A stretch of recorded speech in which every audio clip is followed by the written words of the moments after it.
Is Shambhala simply a myth, or is it a true place within everyone's heart, a sacred geography where every soul pursues the legends of a lost paradise? The way to Shambhala passes over Tibet's mountain ranges, through terrifying charnel grounds where people feed the dead to giant vultures.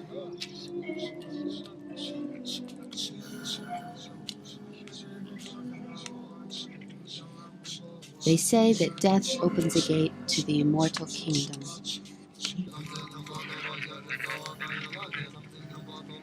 When the soul separates from the body and starts to make a journey towards rebirth, the corpse is cut to pieces by a special class of monks called the Top Den.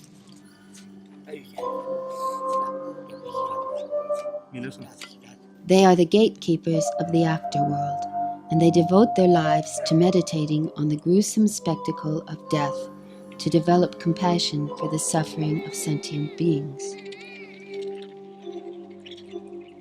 The Top Den crush the human remains to the last bone, mixing it with flour that they feed to the vultures.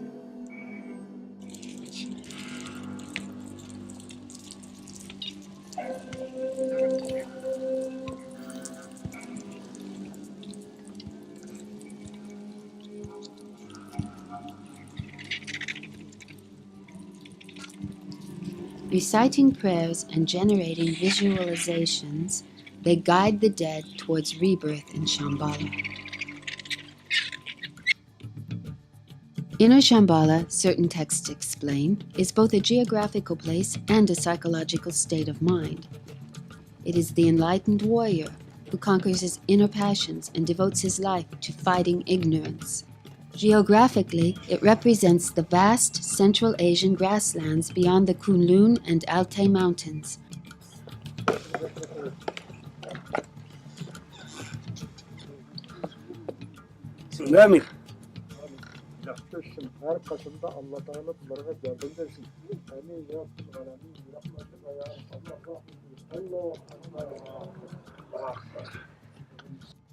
Today, in its ordinary visible dimension, this land is home to nomadic people such as the Kazakh.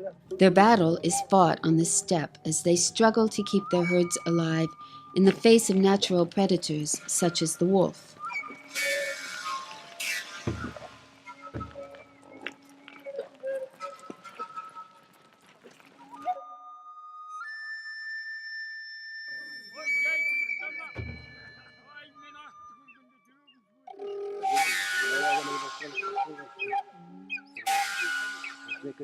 The Kazakh consider the eagle to be a gift from heaven, an incarnation of the mythic bird called Garuda, which ancient Buddhist prophecies describe as the guardian spirit of Shambhala. The eagle is more than just a weapon. It is a symbol of the nomad's dignity and freedom.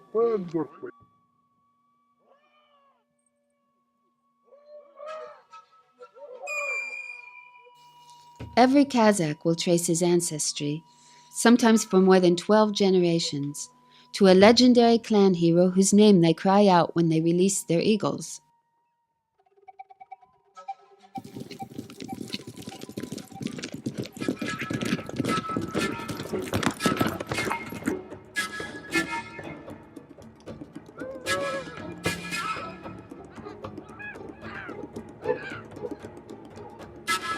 In the teachings of Shambhala, the warrior must first defeat his inner enemies, which are doubt and fear. The eagle, which has no instinctive fear at birth, is their ultimate warrior.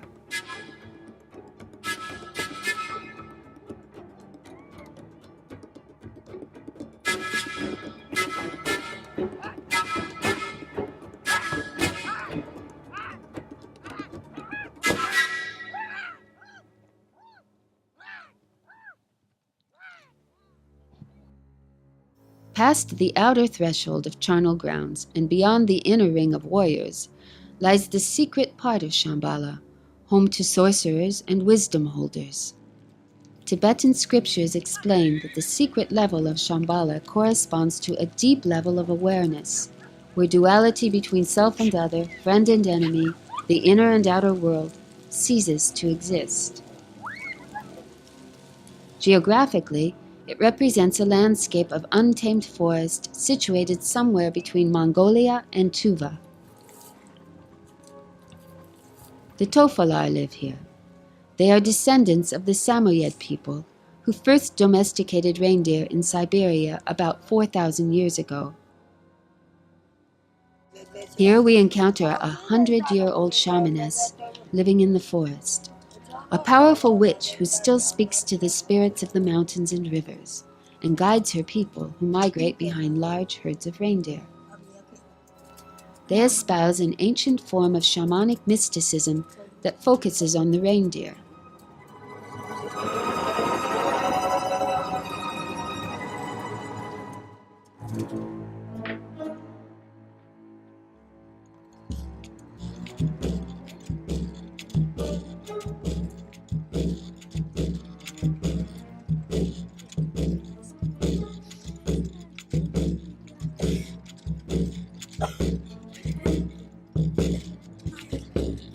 Soyen is the only link between her people and the secrets of the deer. During a shamanic trance, the ancestor spirits warn Soyen that new reindeer must be brought from Tuva to provide fresh bloodlines for the herd.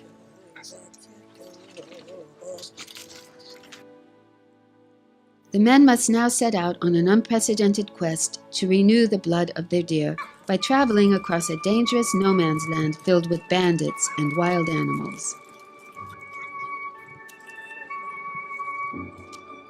The journey to Shambhala takes us deep into the wilds of Inner Asia. We journey from the profane world to a hidden world of lamas, hunters, and shamans who experience life within the bosom of nature. In search of the legendary kingdom of Shambhala, we encounter people whose ordinary struggles and traditional wisdom fulfill our wildest dreams of hidden kingdoms.